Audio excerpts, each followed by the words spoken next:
और क्या है इसमें, हाँ ये SC/ST रिजर्वेशन, ये भी इम्पोर्टेंट है बहुत। और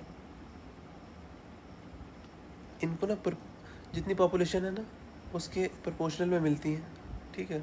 और एक और चीज़ याद रखो कि SC की रिजर्वेशन है 7 सीटें हैं SC के लिए रिजर्व, और ST के लिए है 9 सीट्स रिजर्व्ड, ठीक है।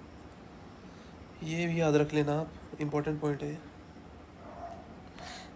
और रिप्रेजेंटेशन फॉर वीमेन, अगर लेजिस्लेटिव असेंबली में ज़्यादा फीमेल्स ना हो ना तो लेफ्टिनेंट गवर्नर खुद से 2 फीमेल्स को नॉमिनेट कर सकता है, ठीक है। 2 फीमेल्स को, देखो 2 वुमेन को खुद से नॉमिनेट कर सकता है, बहुत इंपॉर्टेंट पॉइंट है। और ये तो फिर 16 वाला इंपॉर्टेंट है, 25 ईयर से ज़्यादा होनी चाहिए, 5 साल तक चलेगी ओथ अफर्मेशन, ये भी है।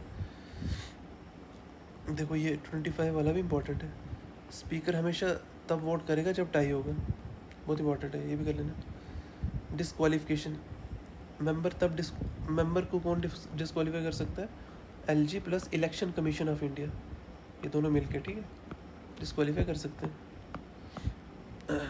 एंटी डिफेक्शन, ये 28, एंटी डिफेक्शन आप खुद सर्च कर सकते हो। बस जब पार्टी बदले ना कोई, उसको बोलते हैं एंटी डिफेक्शन, खुद गूगल पे सर्च करके आप लिख सकते हो, देख सकते हो। पावर प्रिविलेजेस, ये भी आसान है, सैलरी ये भी आसान है, ये भी आसान है। ऑफिशियल लैंग्वेज, ठीक है। और इसमें इम्पोर्टेंट पॉइंट है कि अपनी मदर टंग में भी बोल सकता है कोई, अगर स्पीकर परमिशन दे तो, ठीक है। 53 काफ़ी इंपॉर्टेंट है, council of ministers. Council of minister होता क्या है? अब देखो, प्राइम मिनिस्टर के इलेक्शन की बात करता हूँ, प्राइम मिनिस्टर के इलेक्शन हुए उसको बोलते हैं लोकसभा इलेक्शंस, क्योंकि लोकसभा में जितनी सीट्स हैं इस इलेक्शन के बाद वो सीट्स भर जाती है, ठीक है। तो जैसे लेटर से बीजेपी ने लेटर से 300 सीट्स जीती हैं, ठीक है, मेजॉरिटी ले ली इन्होंने।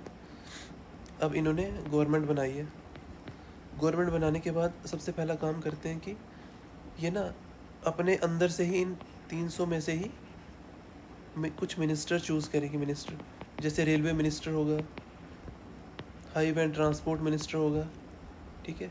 जितनी भी मिनिस्ट्रीज, उनको मिनिस्ट्रीज बोलते हैं, तो उनके मिनिस्टर चूज़ करेगी अपनी इनमें से 300 में से। जैसे अभी नितिन गडकरी है, वो नागपुर से है, नागपुर से कॉन्स्टिट्यूंसी से, ठीक है। वैसे ही जैसे स्मृति ईरानी भी थी पहले, बहुत सारी मिनिस्ट्रीज होती हैं, ठीक है। जितनी मिनिस्ट्रीज होती हैं ना, उनको अगर आप कंबाइन करोगे ना तो उसको बोलते हैं काउंसिल ऑफ मिनिस्टर्स, ठीक है, उसको बोलते हैं काउंसिल ऑफ मिनिस्टर्स। तो ये पॉइंट समझा रहा था मैं कि हाँ, जो काउंसिल ऑफ मिनिस्टर्स है ना, ये हमेशा 10% होने चाहिए लेजिस्लेटिव असेंबली के, इंक्लूडिंग CM लिखा है, बहुत इंपॉर्टेंट पॉइंट है, इंक्लूडिंग CM, मतलब चीफ मिनिस्टर को भी इंक्लूड करना है उसमें। इन शॉर्ट हम बोल सकते हैं जम्मू कश्मीर के रिलेटेड कितना है, अगर टोटल 114 टोटल सीट्स हैं तो इसका 10% निकालेंगे हम, कितना आएगा 11.4। मतलब हम ये बोल सकते हैं कि 11.4 इतने मेंबर, इतने मिनिस्टर्स होने चाहिए, 11 या, ठीक है, 11.4। अब आधा मिनिस्टर तो हो नहीं सकता ना, तो हम इसको अप्रॉक्सीमेटली 12 मानेंगे, 12 मान लेंगे, इतने तो होने ही चाहिए, ठीक है। मतलब इतने हो सकते हैं, मैक्सिमम इतने हो सकते हैं, मैक्सिमम 12 हो सकते हैं, इससे ज़्यादा नहीं हो सकते। मिनिमम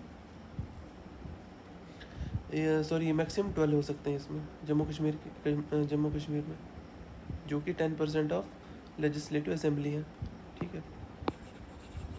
ये पॉइंट था इम्पोर्टेंट, ये समझ लिया आपने। बस उसके अलावा कुछ है नहीं।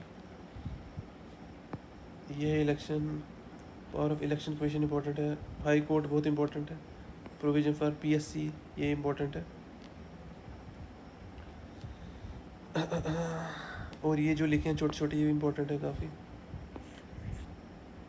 32 में लिखा है कि सिर्फ पब्लिक और पुलिस और पब्लिक ऑर्डर भी चेंज कर सकते हैं हमारी, मतलब यूटी। CMLG चूज़ करेगा, 239 लद्दाख गवर्न करेगा, ठीक है, और कुछ भी नहीं है इसमें। और ये भी आसान है सारे, ये भी सारे आसान है। हाँ ये थोड़ा सा इम्पोर्टेंट अमेंडमेंट हुई थी 2021 में, 2 सेक्शन 13 और 88, ठीक है। 88 था ऑल इंडिया सर्विस के रिलेटेड 88 सेक्शन, और 13 था 239A के रिलेटेड, ठीक है। ये चेंज किया था उन्होंने। देखो डिलिमिटेशन कमीशन, सॉरी ये पार्ट्स भी बहुत इंपॉर्टेंट है, ये तो ऐसे डायरेक्टली याद करने हैं, ठीक है, और कुछ नहीं, बस इतना ही है।